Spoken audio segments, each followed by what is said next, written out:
Boss హౌస్‌లోకి ఎవరు ఊహించని విధంగా కావ్యశ్రీ అయితే ఎంట్రీ ఇవ్వడం జరిగింది. అయితే ఇప్పుడు కావ్యశ్రీ ఎంట్రీ ఇవ్వడానికి గల కారణం ఏంటి అంటే, బయట మన సీరియల్ సెలబ్రిటీస్ అయితే బిగ్ బాస్ హౌస్‌లో ఉన్న టాప్ ఫైనలిస్ట్‌ని అయితే ఆనందపరచడానికి ఒక్కొక్కరిగా హౌస్‌లోకి ఎంట్రీ ఇవ్వడం జరుగుతూ ఉంది.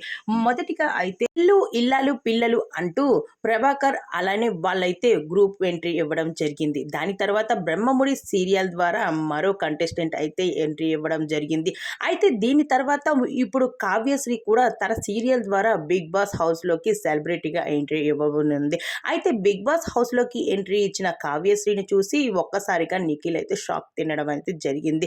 అయితే బిగ్ బాస్ హౌస్‌లో ఎవరు ఊహించలేదు కావ్య ఎంట్రీ ఇస్తాదని. అయితే ఇప్పుడు కావ్య ఎంట్రీ మరి చాలా ఆనందపరిచింది నిఖిల్‌ని. అయితే నిఖిల్ అయితే విజేతగా నిలిచేస్తాడనేసి చెప్పుకొచ్చేస్తూ ఉంది. అయితే నిఖిల్ ఇక్కడి నుంచి నువ్వే విజయం సాధించాలి, ట్రాఫీని గెలుచుకొనే రావాలి అంటూ నిఖిల్‌కి అయితే ఎన్నో మాటలు చెప్పుకొచ్చింది. "నువ్వు దేనికోసం అవసరం లేదు. నేను బయట బాగానే ఉన్నాను. నా కోసం అస్సలు ఆలోచించవద్దు. కాబట్టి నువ్వు నిఖిల్ విజయం సాధించి రావాలి అంటూ నేను కోరుకుంటున్నా" అంటూ చెప్పుకొచ్చేస్తూ ఉంది.